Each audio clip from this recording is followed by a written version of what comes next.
your ultimate culture hub and data platform. Get ready to embark on a journey that connects global community through shared experiences, entertainment, education, art, food, and wellness. At VIPsocio, we believe in the power of connection and the transformative nature of experiences. Whether you're an artist, entrepreneur, small business owner, community organizer, promoter, or just simply someone with a deep connection or trying to build that deep connection with your clientele, we've got you covered. Introducing our web portal, Android and iOS apps. With our intuitive user interface, you can access all of our powerful solutions at your fingertips. First, let's explore our event ticketing and management solution.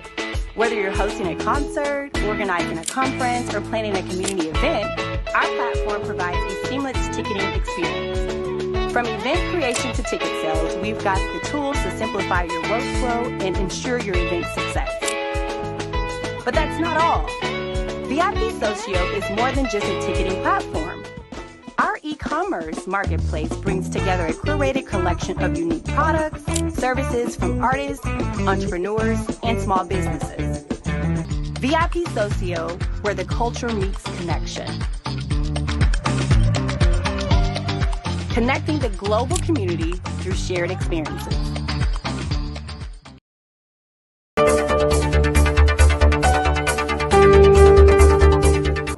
Welcome to VIPsocio Marketplace, where you can shop and explore unique and fashion-forward trends. Our marketplace empowers entrepreneurs, small and mid-sized businesses to grow and easily reach their target customers. Come enjoy and explore.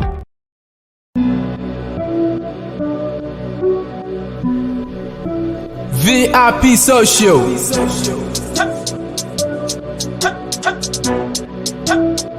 Citrus Beats.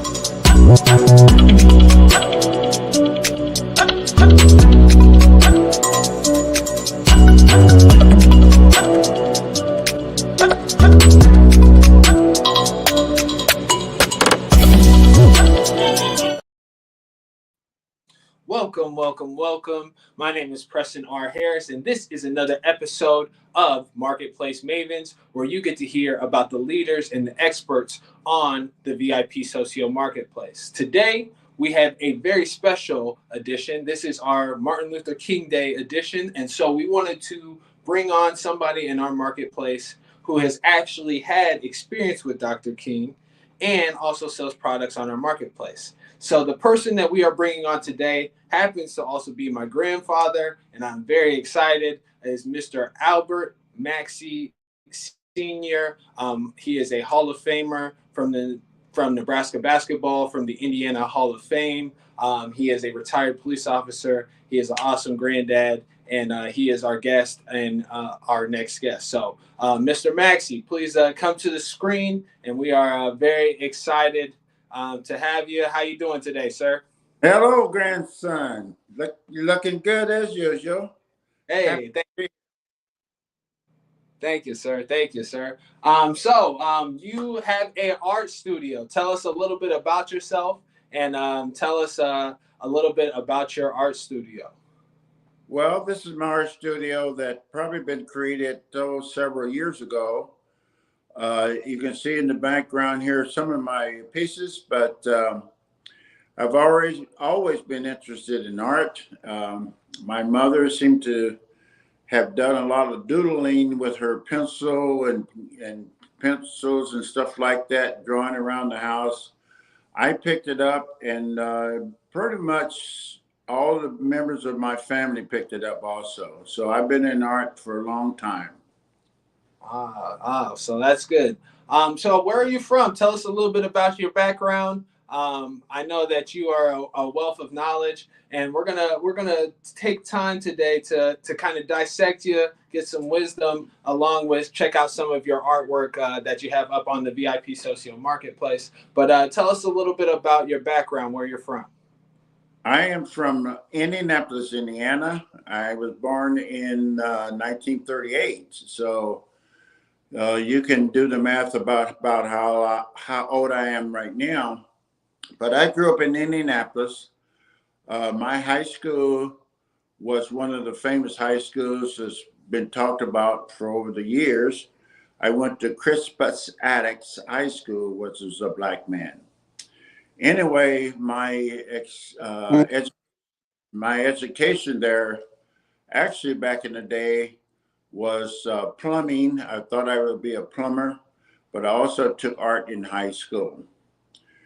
While I was there, I loved sports, and my number one sport was basketball. However, I ran track, I ran cross country, and played the game of basketball.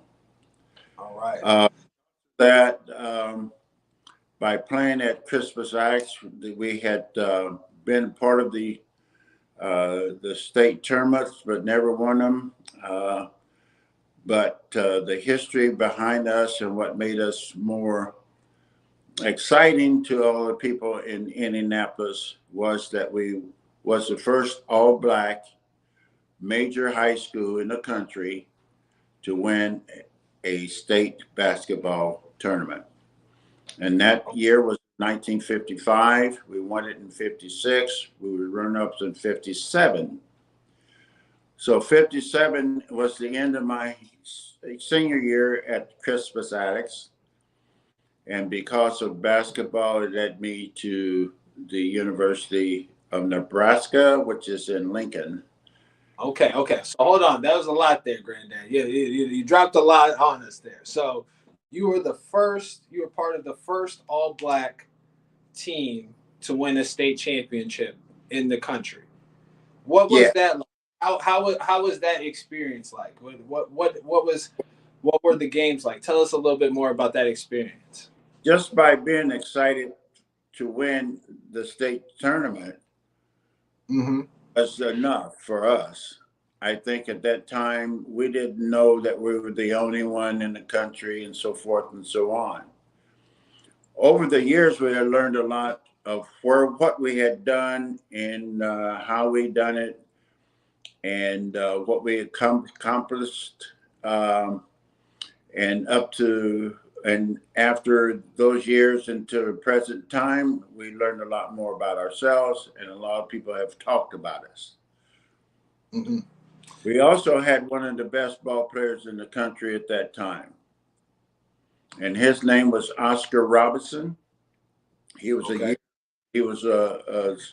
class older than me. So while I was a sophomore, junior, he was a senior. At the time we played together, but he had a lot to do with what we did, and he turned out to be one of the best throughout his history of basketball also. So the town celebrated at that time because the school had accomplished that, and it just made everything much better, I think, after that. So 55, 56, and 57 was always talked about. And today we're still being talked about by being the first to ever do that. Okay. So in being the first to ever do that, were the games fair? Was it something that were people really? Was it an easy process? I know that it's basketball, but how did you experience racism? How was that process?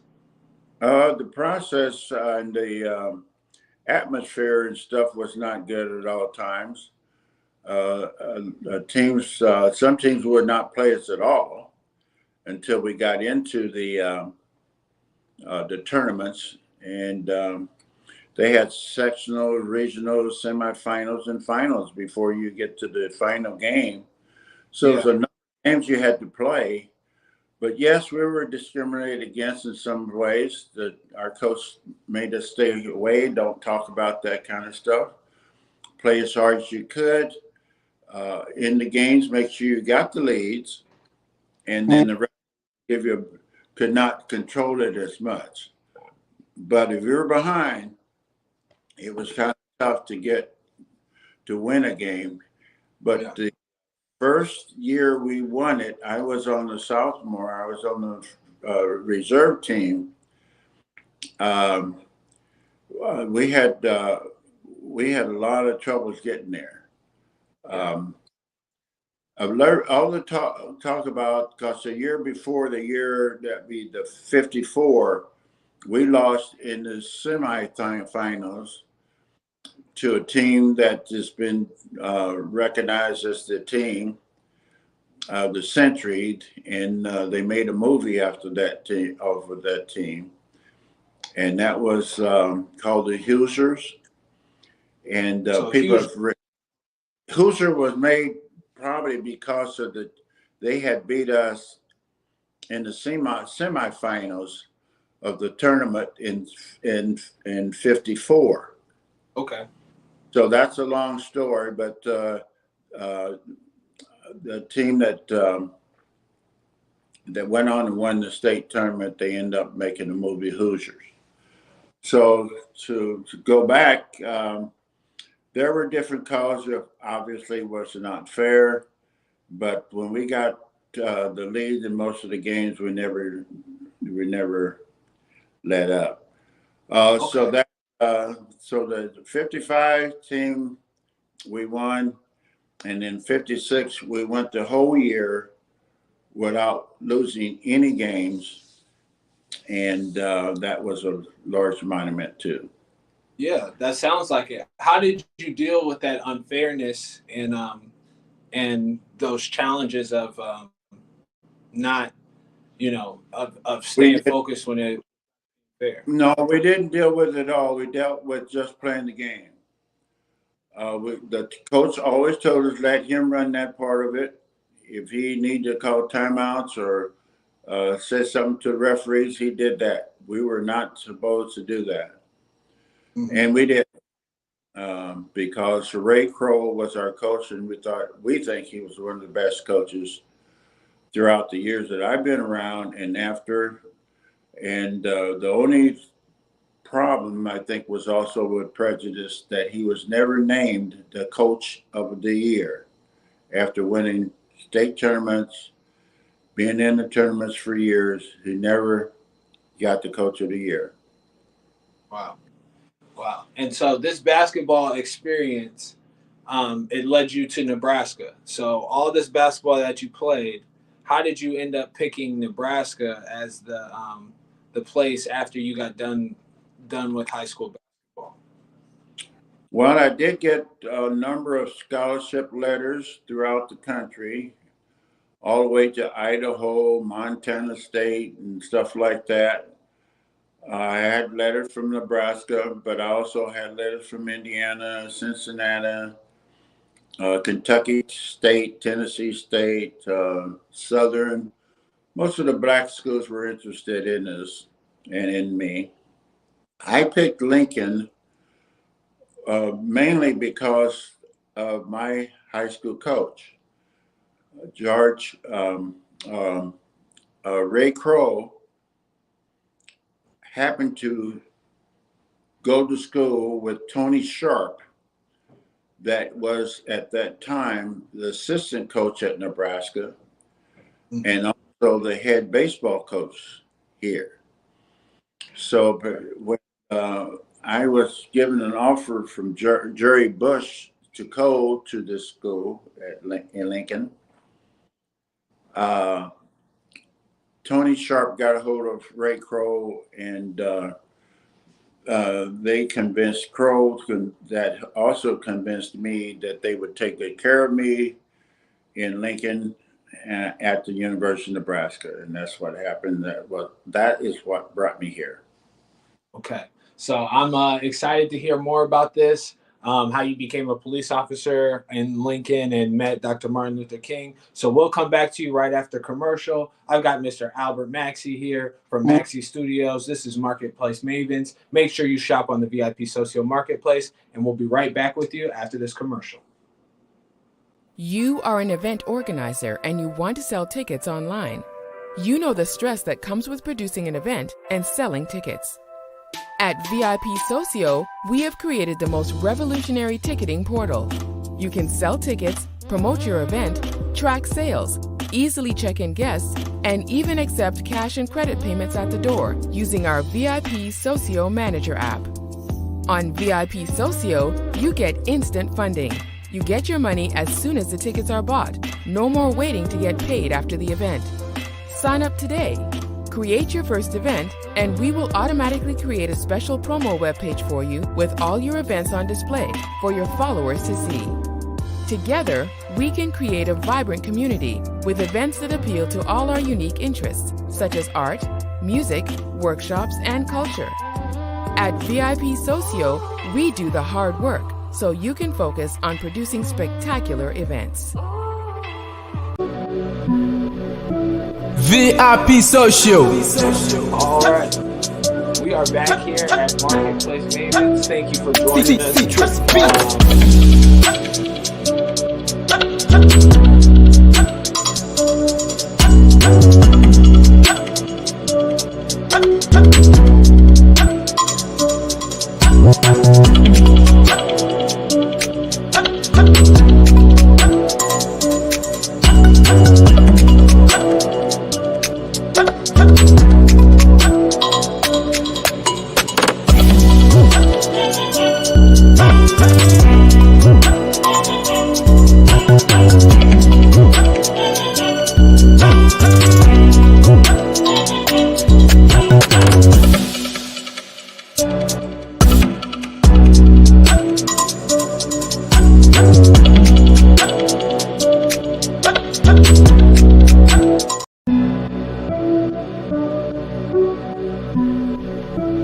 VIPsocio.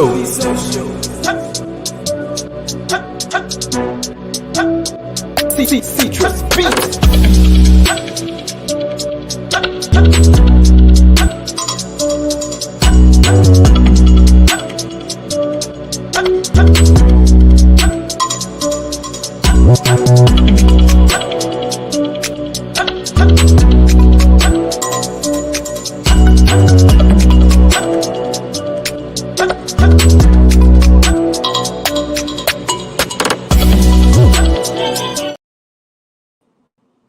All right, we are back at Marketplace Mavens. I am your host, Preston R. Harris, and I've got my granddad and the founder and CEO of Maxi Studios, Mr. Albert Maxi Sr. with me. How you doing today, sir? Doing fine, sir. Good. So we were talking about you making the decision to move to Lincoln, Nebraska. What were your first impressions? What was your experience like there? Well, the experience was kind of scary, I guess I could say. I was scared pretty much the first year, starting the first time I got on a plane to fly to Lincoln, Nebraska. Got to also remember that I'm coming from an all-black neighborhood, pretty much black people around me all of my life, and then going into a place where it's all white. So that was very scary for me, and thinking that I could get through it, and I think a lot of religious background I had in growing up in Indianapolis kind of led me to get through it all. Okay. So that experience was like kind of isolated sometimes because there's just a few blacks around. I had a very good friend of Herschel Turner that was also here and was black that played on the basketball team. So we worked together on getting through it all. Okay, so you're getting through it. And then how did you end up, did you graduate? Did you go straight to and become a police officer? How did that happen? Well, I went 3 years at the University of Nebraska.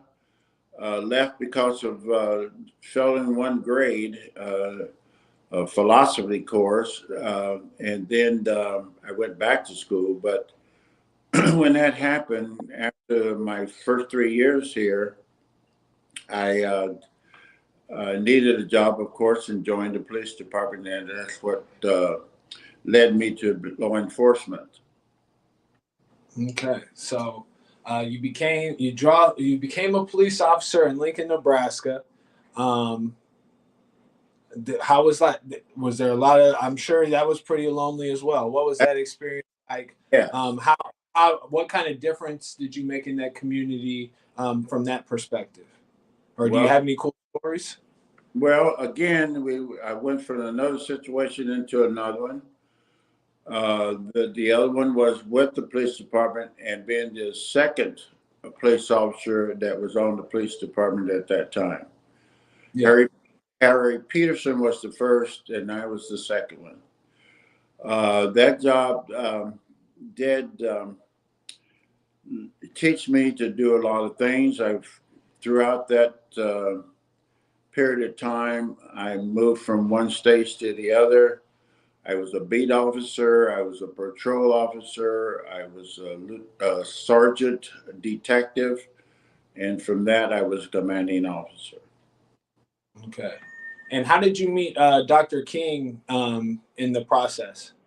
In that year of 1964, the Christian ladies of Lincoln had made some type of contact with Martin Luther King. Through that, they contacted the Lincoln Police Department and said that he was coming in, and the chief of police, Ray Kroll, the chief of police at that time, called me and had my assignment to come into the station, pick him up at the airport, and then be with him until he got back on the plane. Okay. And what were your impressions of Dr. King throughout that process? Well, very impressed about the person, the name, and being actually sitting and talking with him was really a big deal for me. I did my job by not interfering with what he was here for, and only here to protect him as a police officer. So it wasn't a lot of conversation, but one thing that I felt that he was a pastor, like all pastors, you know, you really have high regards to them. You think and I feel that they really give you a good spiritual message. And I took it in. I knew that of him, so I was proud to be there. I also was interested in how he prepared himself, but the only thing he and his partner that was with him talked a bit. He got dressed up, cleaned up, but he looked at a 3x5 cards, and you know how they are. You always keep your notes on those things. Mm-hmm. Looked at the notes, the 3x5 card, put it in his pocket, and we dressed and left for the Pershing Auditorium at that time was the big place in Lincoln. So we went to the Pershing Auditorium. I was standing with him right behind the stage. He started his message, and he never looked at that 3x5 card. Never looked. Very impressed by being in school. I just got out of school about 2 years. So I thought that was pretty good because I had my 3x5 cards. I was always looking at it when I had. But I was very impressed. I loved the man. I loved what he had done. Every year since then, it's been good for me because a lot of people have wanted to know what I talked to, how did I talk to him, what did you say, what did he say, and really you can't say all that by verbatim because you don't recall all these things. But I have lived with the opportunity to be with him, and if I was not in Lincoln, of course, and if I was probably not on the basketball team, which brought me here, that would have never happened. Yeah, 100%. Do you feel like we are making his dream a reality? Do you feel like you're as many years as you've seen things, how do you feel like things are progressing?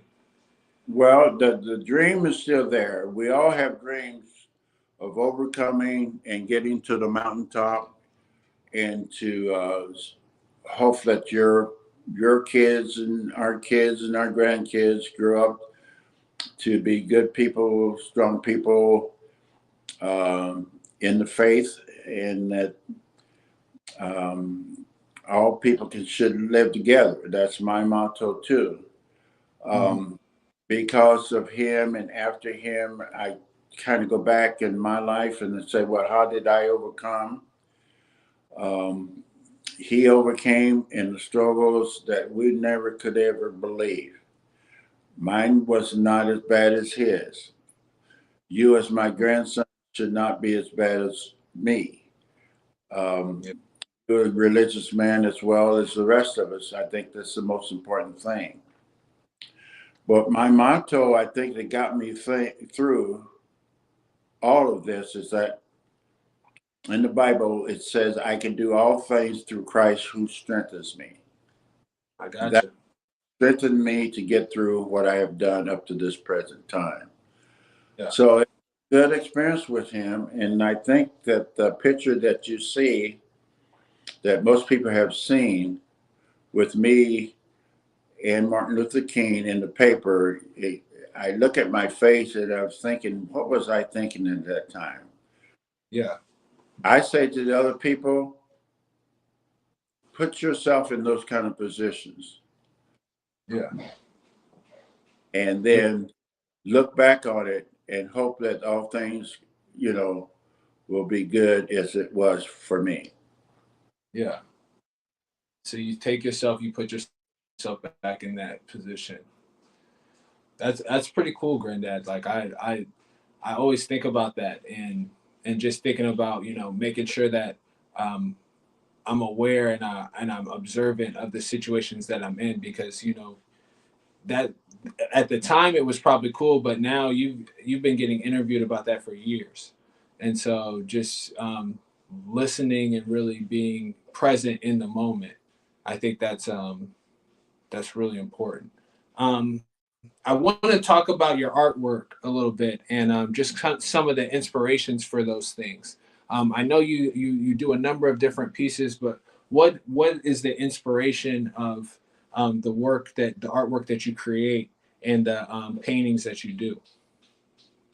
Well, the way that I look at it, I get inspired by what I see, Mm-hmm. uh, what you see, everything that you see was created some way, and art is very good in recreating what people see, what they like, what colors they like, what type of shapes they are. Uh, Art in me tried to develop those things by um, putting it down on canvas. I started off in high school doing a lot of watercoloring and poster colors and ink and pencil. Yeah. Those are pretty much the things that people work with. But then you can be so creative that you take a bunch of gravel and throw it on a piece of paper and throw some paint on it and create something of art.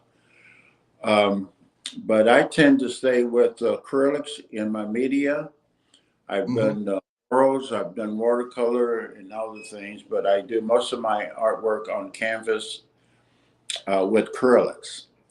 That's a paint that's a little different than oils. Oils are better. It takes longer to dry. Um, you can do a lot of mixing with it. Probably a little more you can do with acrylics, but they both are pretty good. Some people cannot tell the difference. Yeah. So after doing a little bit of that in high school, I majored in art and education. The degree is in kindergarten through 12th grade. I have a teaching certificate to do that. And I also minored in criminal justice. So those are the degrees I have. And today I decided I should have a studio, which I have, and called Maxie's. I've tried some of the work that I did on the police department is doing composites of people. So I was getting pretty good in drawing faces, uh, either ink or pencils. So you did artist stuff? Well, composite drawings are basically done with talking to a witness of some type of crime, getting a description of what that person looked like.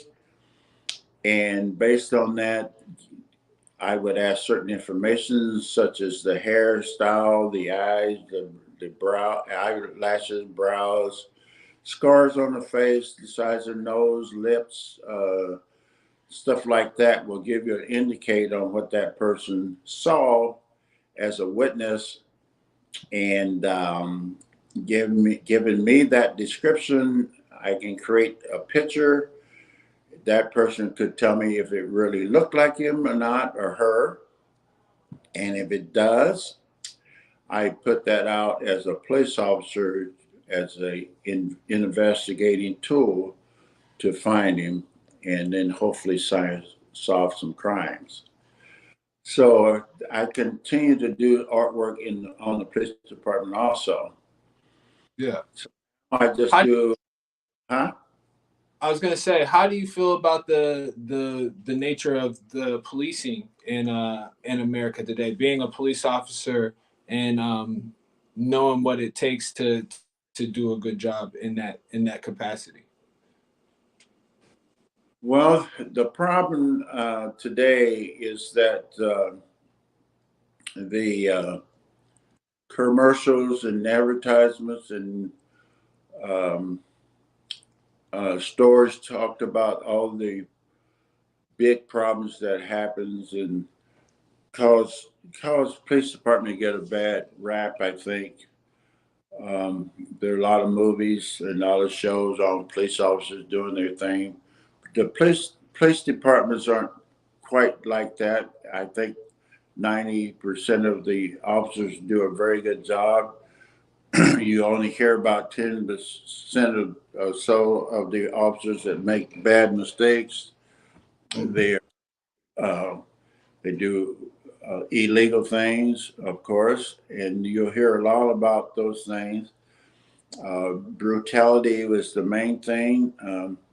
Some officers don't treat people the same that other officers do, so you hear the worst of that.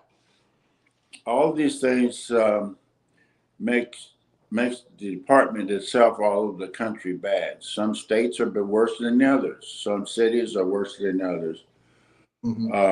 But still, within the departments, I think 90% of them do a very good job.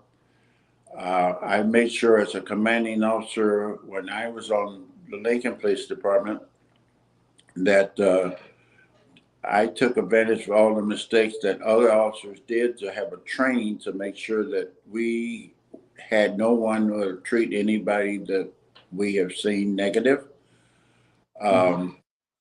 We used training on all the problems other officers and all the police departments had done. So we had training over those things. And I think that made Lincoln a much better police department. But you can't excuse what has been happening in other places. I think a lot of police officers who are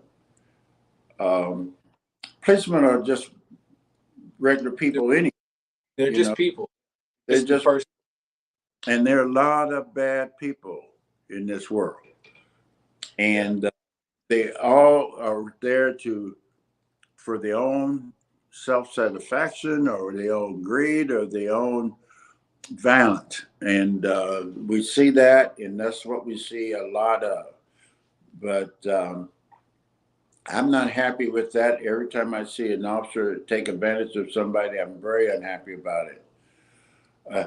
I just really don't feel good to see that type of stuff, but that's where we're at today.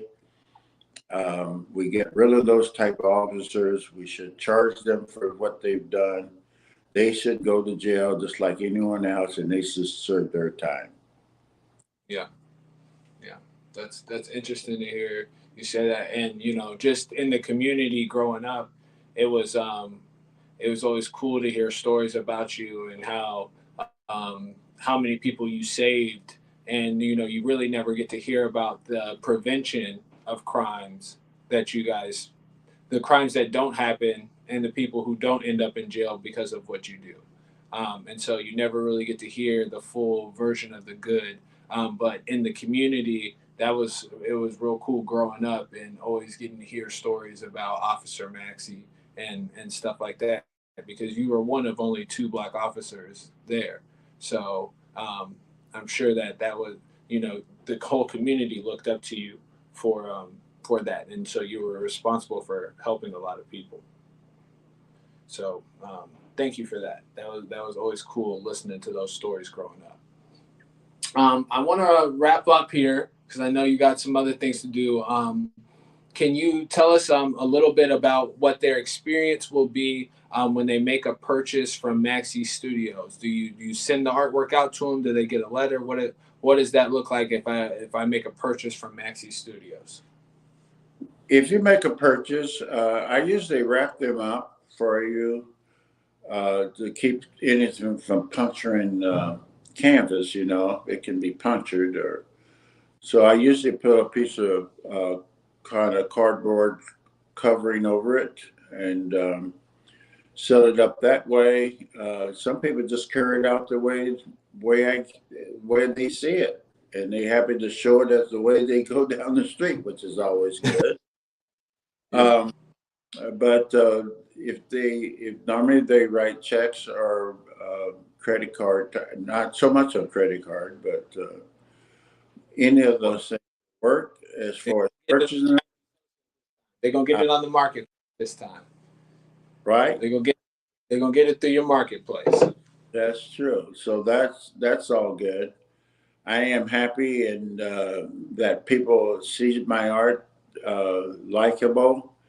I try to use different colors. I use different shapes. I'm in abstracts. I'm in realism, surrealism.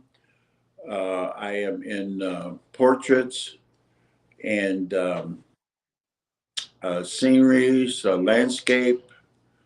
And you'll see just about a little bit of everything from me. The stuff that I see around me sometimes, I just kind of take a picture of it. I have a lot of sculptures and things that is just sit into my apartment. I look for on the street. I look at colors. I look at shape of the clouds in the sky, trees on the ground. It seems African inspired. And that what? It seems African inspired. And I have really got into a lot of African pieces lately, for sure. You'll find a lot of stuff that might indicate some form of facial expression, feelings. And that's the type of thing you can look at it and just get a feel for what it displays to you and what it tells you. That's important to me that you get that from my artwork. Yeah, that's cool. That's cool. So on your journey, I will be entrepreneurship. Huh? Go I ahead. will be sending you some more artwork that I've done, and Okay. most of my prices ranges somewhere between $250, and they could go up to about $1,200 to $1,600. I have one piece I'll show you that was around 3,000, and I don't know if I can show you that today, but I can send you copies of all of that. Okay, yeah, send me a copy of it. We'll put it on our social media, and we'll get that out for you. I wanted to just see on people, for other people on their journey to entrepreneurship. Can you give us one inspirational word or one quote that just to keep them going for the people who are listening in? What gem do you have for them? I guess I would just keep going back, and I can do all things through Christ. Yeah. Whatever it might be. If it's just doing tiddlywinks as a job, you can do that the best you can, and all that stuff is done through Christ who strengthens you. Hey, that's good stuff there, Granddad. Do you have any final words? I do want to give a shout out. Can you share just a little bit about Miss Joanne Maxey, your wife, who was the first Black state senator, and how important it is for us as Black men to support Black women? Well, we had, I don't know, God has led us to be in Lincoln, Nebraska. I married Joanne in 1959 and in Indianapolis, Indiana, brought her out here. She was again scared, as well as I was, that she was in a place that was not used to. But during our walk, we walked through a lot of stuff, and of course, going through raising our kids. We weren't quite happy with the Lincoln Public Schools at that time and how they treated Black people, at least at that time. And by that, we worked with a lot of people, friends in Lincoln, which was a mix, actually. It's just as many whites and Blacks that led us to get into some things that we could change. And she did most of the work as far as changing these things. So she first started running for a school board, Lincoln School Board, which that does deal with education and our kids in school. We definitely don't want them to take advantage of Black kids in Lincoln. So we wanted to make sure that they were getting. Oh, his phone might have died or something like that. We did not want to. Did they hear the first of that? Yeah, go ahead. Go on. Okay, they did not hear the first. If they didn't, we thought that we had something we could do to help out our kids as Black kids, as well as the rest of the kids in the city. So we ran for the school board, had a lot of help from a lot of very good friends, white, Black, Hispanics. Everybody helped us run for the office. We won. And she was a school board member for 2 years. Yeah. And for that 2 years, within the end of that year, there was a state senator that had not fulfilled his time as a state senator. And the governor at that time appointed Joanne Maxey to be a state senator of the state of Nebraska. So what we ended up doing, we were the first Black female to be and Black person to be on the school board, Lincoln. And she turned out to be the first Black female state senator, because there was also another Black male state senator that had been there quite a while. Ernie Chambers? Ernie Chambers was his name. So, so that turned out to be pretty good for us, that we could, or she could, do a lot to help Lincoln in state legislation and also in the school board. At the end of her 2 years for being a state senator, we had to run for the office again, and was not able to win. So what did we do again? We kind of like to know what politics is all about. We ran for school board again. And she served her the last 4 years as a school board member. She turned out to be the president of the school board. And what I am so proud of, that during her last year as the school board president, your sister Michelle, your mother's sister, Michelle, was graduating from high school, Lincoln High School.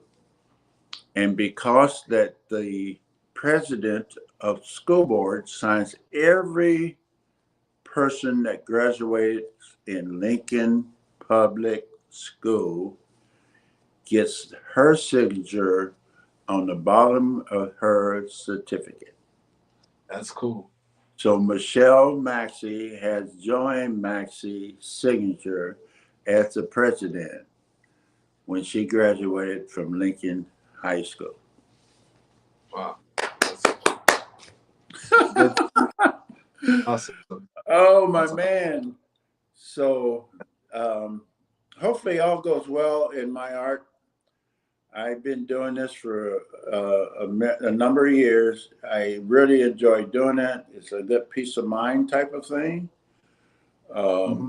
You can get away from all the hustles and bustles and politics and all the stuff that's happening today, and just get yourself hooked into your artwork and try to get something that you like that other people like, and that's what it's all about, Preston. Awesome. Well, thank you, Granddad. I appreciate you making the time for us today. I appreciate you giving your stuff and putting your stuff on VIPsocio and taking the time to learn that and to work with us on that. And it's just a pleasure talking to you and learning from you. And as we build this thing, I always take that with me. Like I can do all things. You know what I'm saying? So when you know where you come from, it's easier to know where you're going. And so I appreciate you, sir. Shout out to Indianapolis, Indiana, and Lincoln, Nebraska. We appreciate you, and make sure you shop on the VIPsocio marketplace. You used to tell a story about what if all the great Black basketball players went to the same school? How would our ecosystem be different?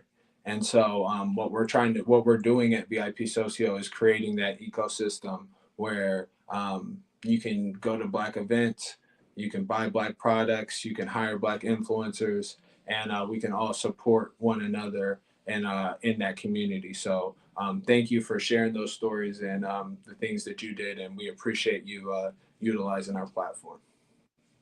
Well, thank you for that, giving me the opportunity, Preston. This thing will go as well as you want it to go. So hang in there. You'll have some ups and downs, but the ups will be a lot better than the downs.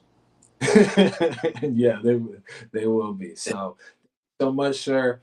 Make sure you shop Maxey's art, Maxey's studio on the VIPsocio marketplace. And we appreciate you joining us for this special MLK edition of Marketplace Mavens, sir. Goodbye. All right, we'll see you.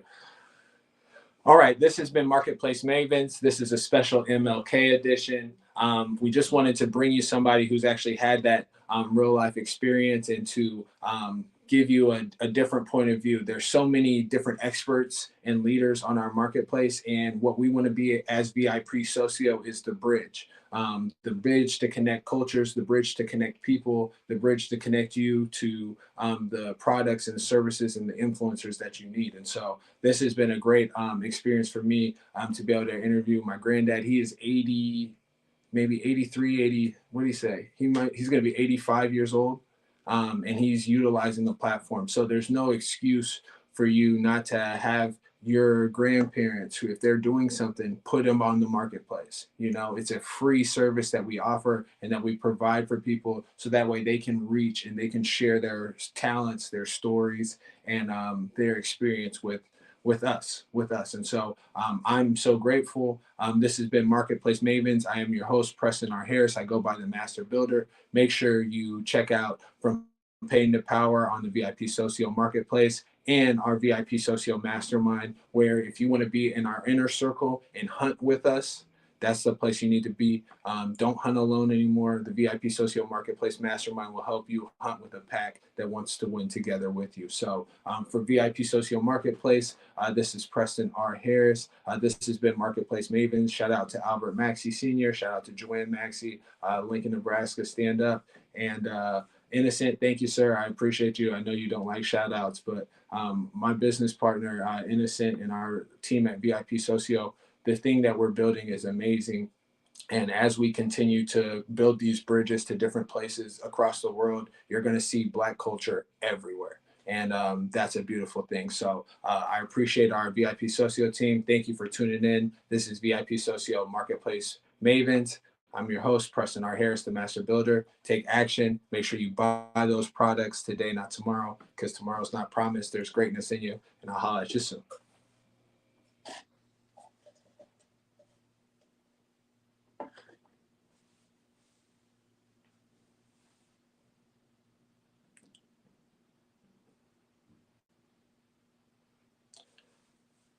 We're going to commercial? Well, since we ain't on a commercial.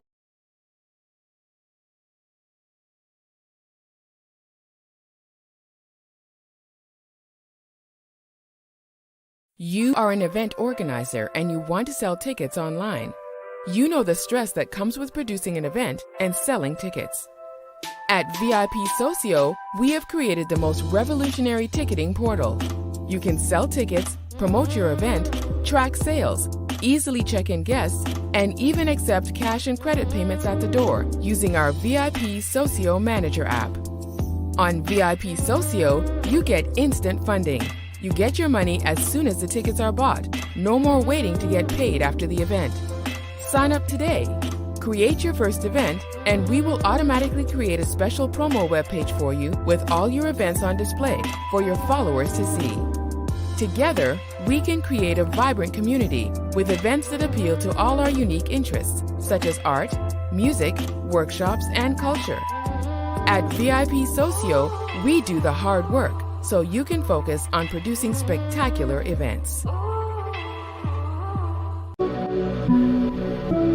VIPsocio.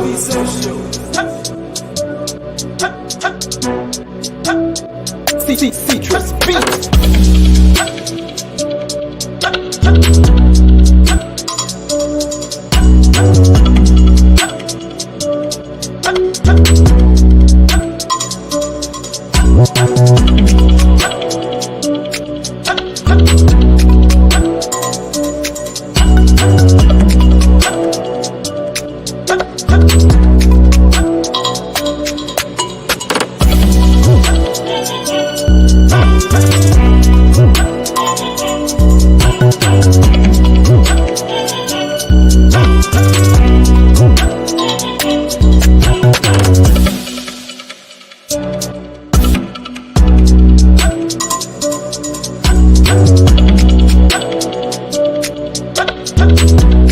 Did you know that the influencer industry is one of the fastest growing marketing and advertising sectors in business today?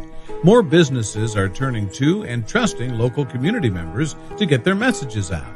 Are you a social media or community influencer? Then our newly launched VIPsocio Influencer Program is for you. After proper screening, we place you with the right business owners, event organizers, and entrepreneurs who are looking to leverage your following and influence for more exposure. So it's like this. You get hired to advertise or market something, and they in turn get more visibility and more sales. We offer the perfect platform to find the right connections and engagement. At VIPsocio, we use our tech solutions to accelerate the culture by empowering you, the entrepreneurs, first. To find out more, please visit www.vipsocio.com.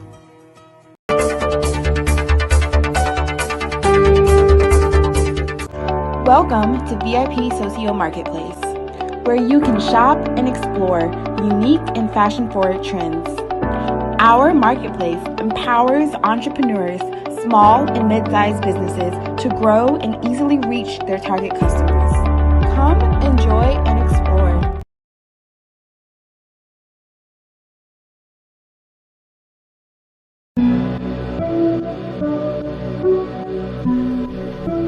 VIPsocio.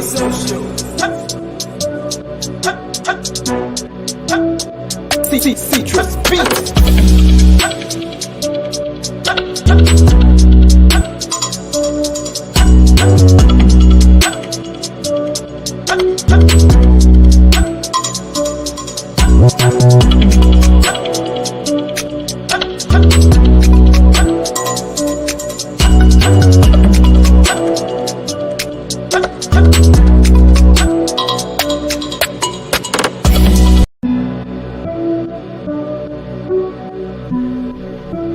VIPsocio.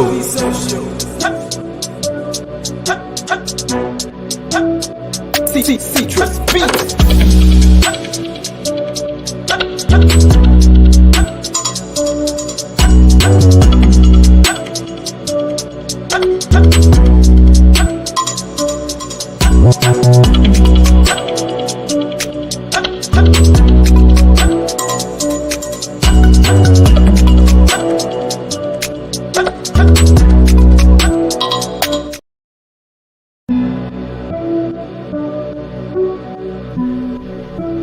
VIPsocio.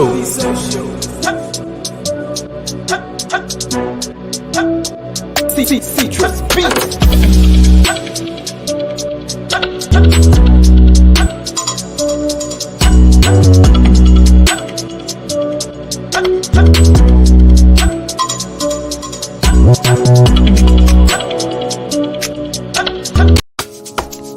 VIPsocio. Citrus Beats.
VIPsocio. Citrus Beats.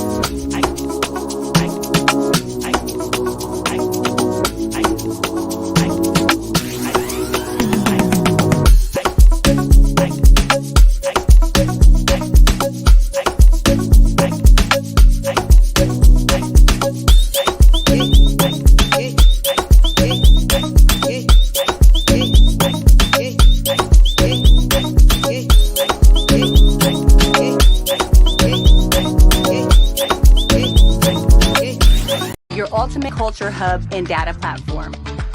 Get ready to embark on a journey that connects global community through shared experiences, entertainment, education, art, food, and wellness. At VIPsocio, we believe in the power of connection and the transformative nature of experiences. Whether you're an artist, entrepreneur, small business owner, community organizer, promoter, or just simply someone with a deep connection or trying to build that deep connection with your clientele, we've got you covered. Introducing our web portal, Android and iOS apps. With our intuitive user interface, you can access all of our powerful solutions at your fingertips. First, let's explore our event ticketing and management solution. Whether you're hosting a concert, organizing a conference, or planning a community event, our platform provides a seamless ticketing experience. From event creation to ticket sales, we've got the tools to simplify your workflow and ensure your event success. But that's not all. VIPsocio is more than just a ticketing platform. Our e-commerce marketplace brings together a curated collection of unique products, services from artists, entrepreneurs, and small businesses. VIPsocio, where the culture meets connection. Connecting the global community through shared experiences.